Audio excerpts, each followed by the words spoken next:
안녕하세요, 엘렉트로캠입니다. 오늘도 당연히 일론 머스크와 테슬라 관련 이야기를 해볼까 합니다. 어제에 이어서 주주총회 때 이야기를 좀 커버할까 하고요.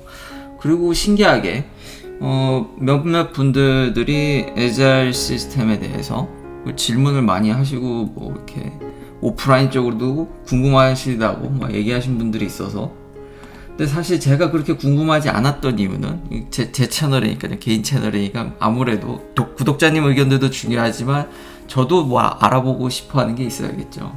에자일 시스템에 대해서는 이미 테슬라 초기부터 이야기가 나왔고요. 이거 기사 보시면 이런 내용도 2018년, 19년, 2020년까지도 조금은 다뤄지다가 이제 별 얘기가 없었거든요. 저도 좀 많이 들어서 이것에 대해서 좀 이야기를 해볼까 합니다. 그렇게 어렵지 않습니다. 물론 이제 소프트웨어 디벨롭먼트 측면에서는 그런 철학이나 이런 것들은 좀 복잡하긴 하지만 제가 최대한 간단히 이야기하도록 하겠습니다. 그러면서 이런 것들이 미국 산업 전반에 지금 걸쳐져 있고 미국이 다시 제조업을 탈환할 것 같은 조짐은 보인다라는, 그렇다고 막 미국이 다 이제 제조를 다 먹는다라는 게 아닙니다. 근데 현장의 분위기가 그렇게 변화해 가고 있다라는 것까지 이렇게 이야기를 해보도록 하겠습니다. 일단 배당이라든지 테슬라 주식에 대해서 제가 어제 주식 얘기가 좀 약했죠. 이런 얘기도 주주총회인데 주식 얘기를 좀 하긴 해야죠. 그래도 분할할 거냐, 언젠간 할 거랍니다. 당연히 다른 기업들 보더라도, 이런 빅테크 그룹을 보더라도 어느 포인트에 가면, 글쎄요, 회사 밸류가 그렇게 느는 건 아닌데 통계적으로 분할을 하게 되면 주식이 좀 더 오를 확률이 높고요.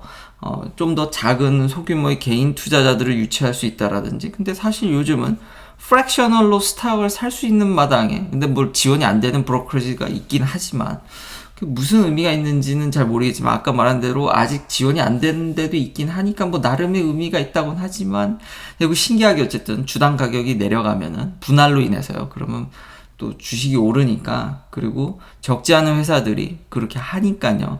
테슬라도 크게 벗어나지는 않을 것 같긴 합니다. 개인적 의견과 일론 머스크도 언젠가 한다고 얘기를 했으니까 섞어서 이야기를 해봤고요.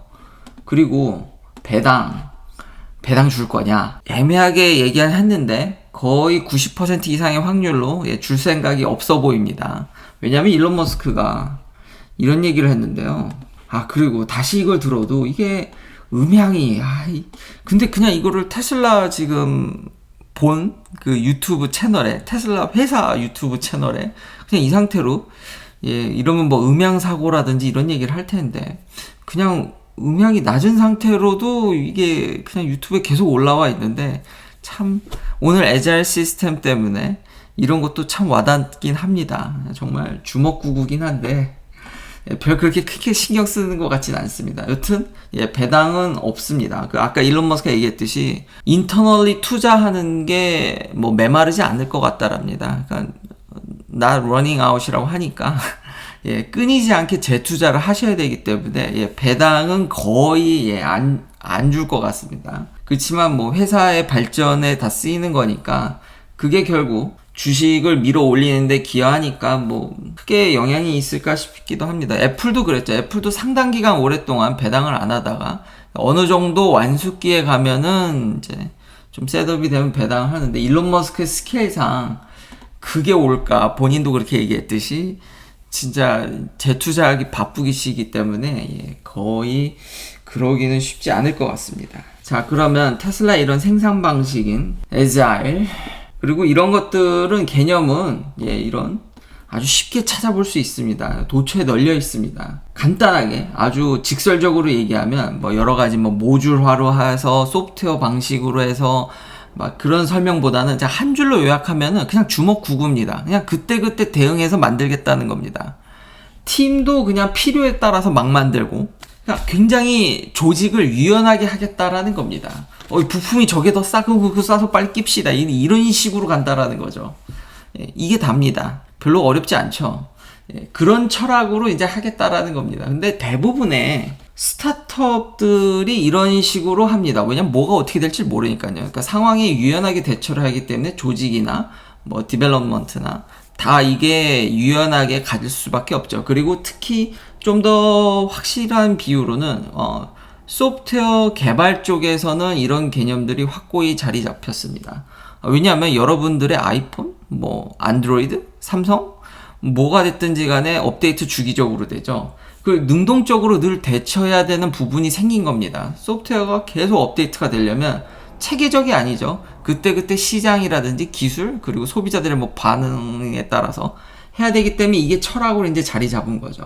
일론 머스크는 원래 스타트가 소프트웨어 기업 사장이셨기 때문에 자기가 설립을 했고, 그래서 그 개념이 이제 하드웨어로 넘어오기 시작합니다. 참고로 제가 일론 머스크가 운영하는 그런 기업에 다니신 분들을 그냥 직간접적으로 아시는 분들이 몇 분 있는데, 그래서 이게 회사가 좀 이렇게 큼에도 불구하고 어떤 부분 작은 부분 회사들도 있지만 큰 회사들이 이미 몇 개 있죠. 근데도 중소기업이라든지 좀 주먹구구식으로 느껴지시는 게 아마 이런 이유여서일 겁니다.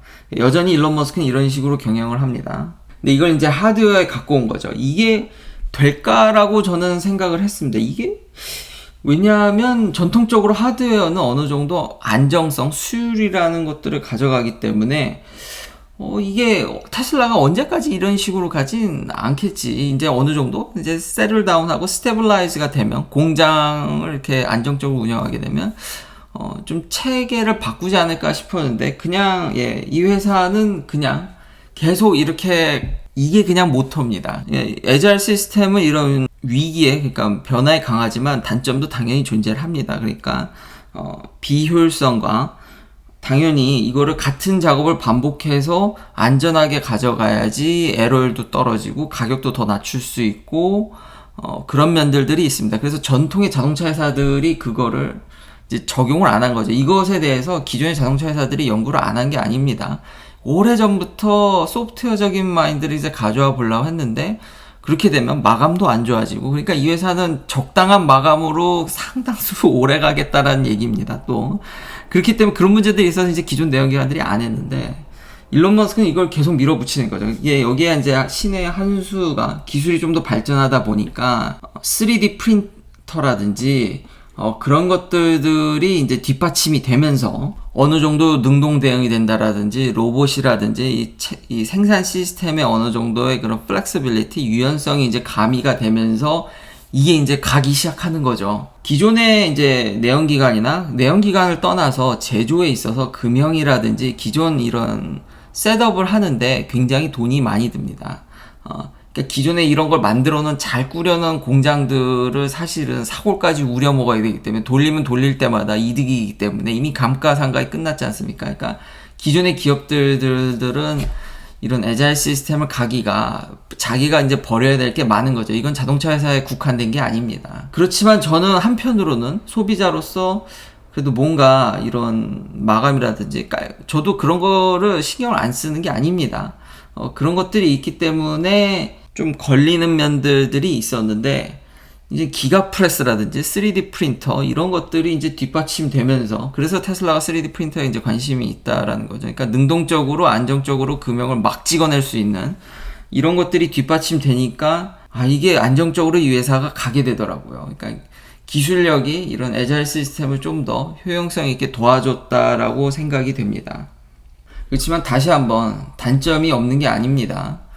일론 머스크 스스로도 밝혔듯이 공장이 안정화되는데 시간이 엄청 오래 걸린다고 그러죠. 근데 그 부품을 그냥 그때그때 계속 바꾼다고 생각해 보십시오. 이게 아주 완벽하게 어떤 장인 정신을 기대하기는 어려운 회사입니다. 근데 변화에는 아주 강합니다. 그러니까 향후 제 생각에는 5년간 이런 반도체 쇼리지를 비롯해서 AI의 혁신, 4차 혁명, 온갖 지금 장애물과 변수들이 난무하게 될 것 같은데, 여기에 위기에는 최대 한 5년까지는 테슬라의 미래는 그래서 아주 밝습니다. 이런 거에 아주 강하게 애시당초 조직이 그렇게 설계되어 있습니다. 반면에 다른 내연기관 회사들이라든지 기존 이런 대량 생산하던 회사들은 좀 많이 어려워질 것으로 생각이 되긴 합니다. 그러면서 이제 미국의 제조 경쟁력까지 생각을 하게 됐는데요.